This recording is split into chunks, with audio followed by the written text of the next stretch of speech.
Hello दोस्तों, Athri coaching centre में आपका स्वागत है। आज हम लोग पढ़ेंगे बहुलक कि बहुलक किस तरह से निकाला जाता है। ठीक है, केंद्रीय प्रवृत्ति की 3 माप है। पहला माध्य है, दूसरा माध्यक है, तीसरा बहुलक है।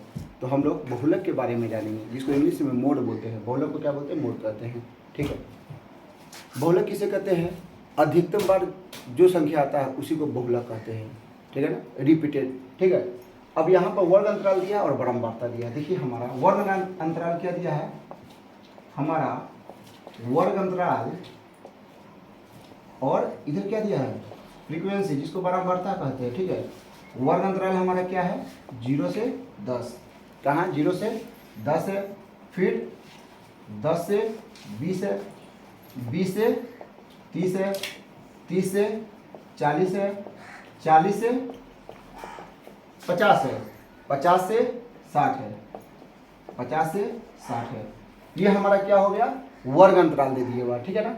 अब यहाँ बारंबारता क्या दिया हुआ है? 7 दिए हुआ है, 17, 32, 10, 4, 2। अब इसका हमको क्या निकालना है?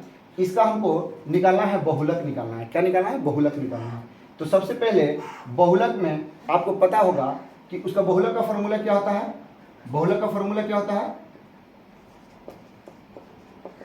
बहुलक का फॉर्मूला होता है L plus F1 minus FO 2F1 FO minus F2 गुने H। अब इस बहुलक में आपको L किसे कहते हैं, F1 किसे कहते हैं, FO किसे कहते हैं, F2 किसे कहते हैं, H किसे कहते हैं, हम आपको बता रहे हैं। सबसे पहले हमारा जो F1 है उसको हम लोग क्या बोलते हैं? बहुलक। क्या बोलते हैं? बहुलक बोलते हैं। ठीक है ना। तो हमारा क्या हो जाएगा? F1 क्या हो जाएगा? 32। ये बहुलक जो है उसके ठीक ऊपर वाली जो बारंबारता होती है जिस वर्ग में, उसको हम लोग FO बोलते हैं। अब बहुलक वर्ग के ठीक बाद वाले को क्या बोलते हैं? F2 बोलते हैं। ठीक है, चलिए अब हमारा L आपको नहीं मालूम है तो L बोलते हैं बहुलक वर्ग के निम्न सीमा। ये बहुलक वर्ग क्या है? 20 से 30 के बीच में है। किसके बीच में है? 32, 20 से 30 के बीच में। तो इसका निम्न सीमा क्या हो जाएगा? 20 हो जाएगा। निम्न माने कम होता है, तो हमारा L कितना हो जाएगा? L हमारा हो जाएगा 20 हो जाएगा। ठीक है, अब आइए एच किसे कहते हैं? कहीं कहीं बुक में आई भी लिखा रहता है, IH। ठीक है, जो हमारा ये दोनों है ना, बहुलक वर्ग की माप जो होता है उसको कहते हैं। तो कहाँ? 0 से 10, 10 से 20, कितना का अंतर हमारा जा रहा है? 10 का अंतर जा रहा है, तो हमारा एच क्या हो जाएगा? 10 हो जाएगा। ठीक है, अब आइए हम फॉर्मूला पर बैठाते हैं कि किस तरह इसको फॉर्मूला पर बैठाया जाता है और किस तरह सॉल्व करते हैं। आइए हम बता रहे हैं आपको। सबसे पहले हमारा L कितना है? 20। F1 कितना है? F1 है 32। FO कितना है? 17। F1 कितना है? 32।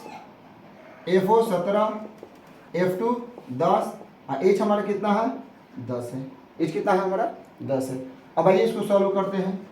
20 प्लस, अच्छा 32 में से 17 जाएगा तो हमारा यहाँ कितना बचेगा? 15 बचेगा। कितना बचेगा? 15 बचेगा। ठीक है, अब यहाँ पर देखिए इसको गुना करेंगे तो 64 हो जाएगा। ठीक है, माइनस 17 और -10, जब माइनस माइनस प्लस होता है यानी 27 हो जाएगा। -27 गुने 10 हो जाएगा। अब आइए यहाँ पर क्या हो जाएगा? 20 प्लस, अब इसको हम लोग क्या करेंगे? गुना कर देंगे। तो 15 में 10 से गुना करेंगे तो 150 हो जाएगा।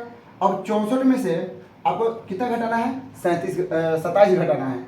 अब यहाँ पर आपको 64 में से 27 घटा दीजिए,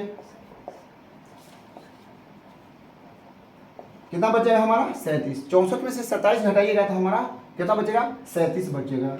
37। अब यहाँ पर 20 प्लस, इसको इसे जब डिवाइड कीजिएगा, ठीक है ना, 150 को अब कितना से 37 से डिवाइड जब कीजिएगा ना, तो इसका होगा 4.05।